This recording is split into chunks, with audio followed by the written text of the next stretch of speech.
UFC is back in Iowa for the first time in 25 years. Yes, 25. Pretty good card, especially the top two fights. And as always, plenty of money to be made. Let's get into it. First fight of the night, we got Jeremy Stephens taking on Mason Jones. So Stephens is 29 and 21 with one no contest. This is his third stint in the UFC. He lost his UFC debut in 2007 to Dean Thomas of all people. Left for one fight, got brought back, went 15 and 17 with one no contest, left again in 2021, and now this will be his third stint, first fight back. Jones is 15 and 2 with one no contest. This will be his second stint in the UFC. He went 1 and 2 with one no contest from 2021 to 2022. Got cut. This will also be his first fight back.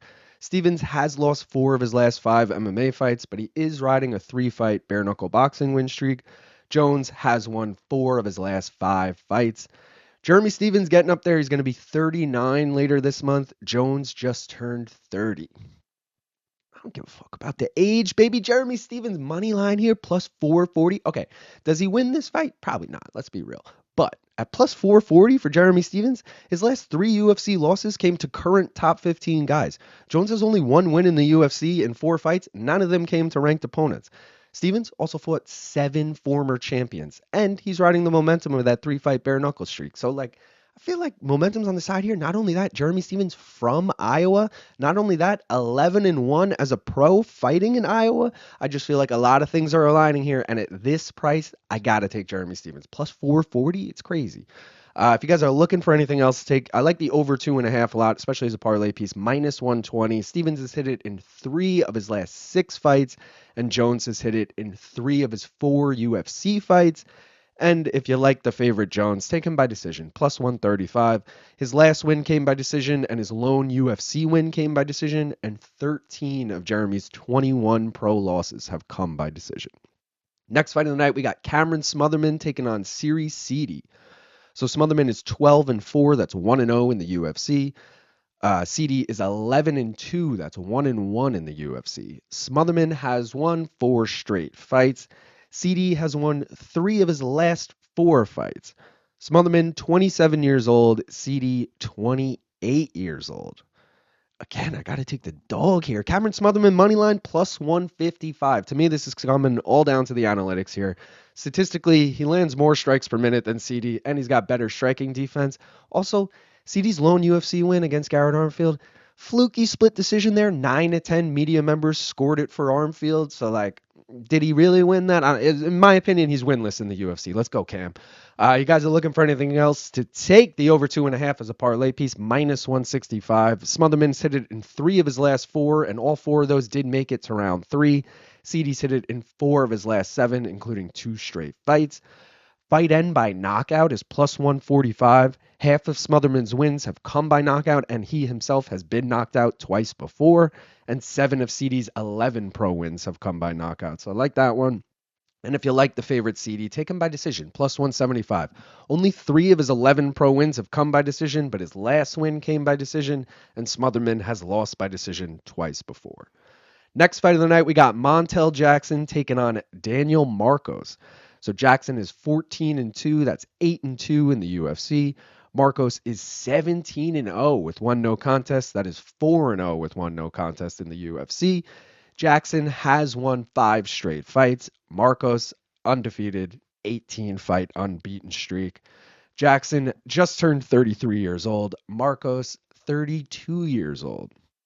I didn't know what to take here. I'm not going to lie, guys. I went back and forth on a few things. I'm just going to settle with the favorite here, Montel Jackson moneyline, minus 175, throwing it in a parlay. I'll get to it as we go. He's got the better all-around game here. I think he can mix up the wrestling if he needs to. Marcos, more of just a striker, little one-dimensional. Also, Montel Jackson going to have a 6-inch reach advantage here. He's also been touted as, the next guy at bantamweight for years now, so I feel like let's ride the momentum of Montel Jackson, right? If you guys are looking for anything else, take the over 2.5 is minus 205, so obviously parlay it. But Jackson's hit it in 5 of his last 8, and Marcos has hit it in 4 of his last 6. Marcos moneyline is a dog, dude. I kind of like this here. Plus 180. He's undefeated. He's arguably beaten better competition. Also, Jackson, because he's finishing everyone so quick and has kind of been pretty inactive, he's only fought a total of 9 minutes in the last 3 years. So, Daniel Marcos getting way more reps in that time. If you like Montel Jackson, though. Take him by decision. Plus 120. Half of his UFC wins have come by decision, and Marcos has never lost, but we've seen him in some close split decisions. So had those gone the other way, he's already lost by decision. That's all I'm saying. Next fight of the night, we got Santiago Ponzinibbio taking on D-Rod, Daniel Rodriguez. Ponzinibbio is 30-8. That is 12-7 in the UFC.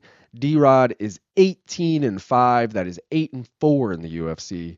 Ponzi has lost 4 of his last 6, but he is coming off of a win.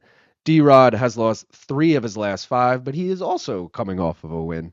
Both these guys, 38 years of age. Dude, another one where I'm like, I could go either way with this. Didn't know what to take. I'm going to ride with the over 1.5 here. It's minus 325. Hefty price because it's set at 2.5. Throwing it in a parlay. I'll get to the parlay. Ponzinibbio's hit the over 1.5 in 7 straight fights, and D-Rod's hit it in 5 of his last 6. So I'm feeling good about that. Ponzinibbio did look a little chinny in his last fight, just saying, but, we'll see what happens here. Looking for anything else to take? How about the aforementioned Ponzinibbio? He was a dog. He's now minus 118, so you'd have to parlay him or just wait it out. Maybe he'll become a dog again. But both these guys are towards the end of their career. Ponzi's got almost twice the experience, arguably fought the better competition, and D-Rod's lone win in his last 4 fights was a controversial split decision. So I feel like Ponzi's probably the better guy here, going to get it done, but again, hard to trust either guy. The over 2.5 is minus 205. You can throw it in a parlay. Ponzi's hit it in 6 of his last 7, and D-Rod's hit it in 5 of his last 6. And fight end by knockout is plus 150. Majority of both of their pro wins have come by knockout, and both of them have been knocked out a combined 5 times. Co-main event, we got Rainier DeRitter taking on Bo Nickal. So DeRitter is 19-2. That's 2-0 in the UFC. Nickal is 7-0. That's 4-0 in the UFC. DeRitter has won 3 of his last 5 fights. Nickal is undefeated, so he's obviously won 7 straight fights. DeRitter, 34 years old. Bo Nickal, 29 years old. I mean, dude, it's hard to bet against Bo Nickal nowadays. I just got to say. So I'm obviously taking Bo Nickal money line here. Minus 245. Pretty fucking good price for him, too, considering what his lines have been set at in the past. He's an elite wrestler. We all know this. It's hard to bet against him. Similar stylistic matchup to his last fight, too, against Paul Craig, like a really good grappler. So we've seen him not have to use his wrestling and still be able to get the dub. So, I mean, I'll take him over RDR all day here. I'm not going to lie. If you guys are looking for anything else, take the over 1.5. It's minus 175. Little risky. DeRitter has hit it in 2 of his last 4, though, and Nickal has hit it in 2 straight, but I believe Bo Nickal never hit it before those 2 straight. So, again, a little risky. Fight does not go the distance is another parlay piece I like, minus 175. 19 of DeRitter's 21 pro fights have not gone the distance, and 6 of Nickal's 7 pro fights have not gone the distance. That is 89% combined. Bo Nickal by finish. Great price here. Minus 125. You'd still have to parlay it, but still. 6 of his 7 pro wins have come by finish, and DeRitter was finished in both of his pro losses. So I feel like that's easy. Main event, we got Cory Sandhagen taking on Deiveson Figueiredo. So Sandhagen is 17-5. That is 10-4 in the UFC. Figgy is 24-4-1. That is 13-4-1 in the UFC across flyweight and bantamweight. This will obviously be a bantamweight where he is 3-1 in the UFC.